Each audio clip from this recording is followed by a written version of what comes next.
Monumen Nasional atau Monas adalah simbol ibu kota Indonesia, yang dikenal sampai ke penjuru dunia. Namun tahukah Anda, kisah pilu di balik penyumbang emas di Monas? Rangkuman Abah Zai dan Ashraf. Next video.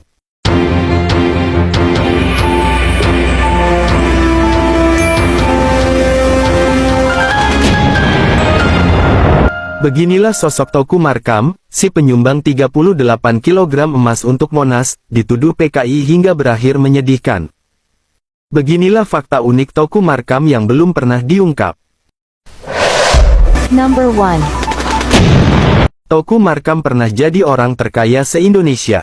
Di masa-masa awal kemerdekaan, tak banyak orang Indonesia kepikiran untuk menggeluti bisnis sebagai profesi. Kebanyakan orang masih cenderung pasif untuk masalah ekonomi. Di masa seperti inilah kemudian seorang pria bernama Teuku Markam muncul. Ia bergelut dengan banyak bisnis hingga akhirnya menjadi saudagar yang sukses. Berbagai bisnis ditelateni Markam mulai dari ekspor-impor, besi beton, sampai plat-plat baja.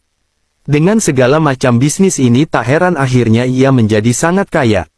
Jumlah kekayaannya sendiri kala itu benar-benar luar biasa. Sampai-sampai julukan orang terkaya se-Indonesia pernah disandangnya. Number 2. Menyumbang 38 kg emas untuk Monas.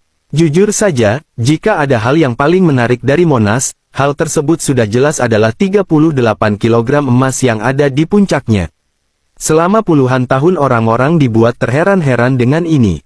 Bahkan pertanyaan seperti siapa yang memprakarsai juga kerap muncul. Ya, untuk menjawab semua kekaguman dan pertanyaan tersebut hanya butuh satu nama saja, yaitu Teuku Markam.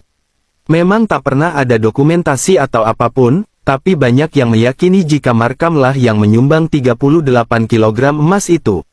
Sebenarnya tak hanya itu saja jasa sang tokoh Aceh ini. Ia juga sering disangkut pautkan sebagai salah satu sosok yang ikut andil dalam membebaskan lahan Senayan untuk menjadi pusat olahraga. Number 3. Dikhianati Soeharto dan dituduh PKI. Tak hanya Monas dan Senayan, ada begitu banyak jasa Markam bagi Indonesia. Tak banyak yang tahu kalau ia sangat pontang-panting demi negara. Termasuk sebagai investor utama KTT Asia Afrika yang dari forum ini kemudian merdekalah negara-negara terjajah di dua benua itu. Sangat besar jasanya, tapi pada akhirnya ia tak dianggap apapun oleh negara. Pada pemerintahan Soekarno ia begitu dihormati, tapi tidak saat Soeharto yang memimpin. Tanpa alasan yang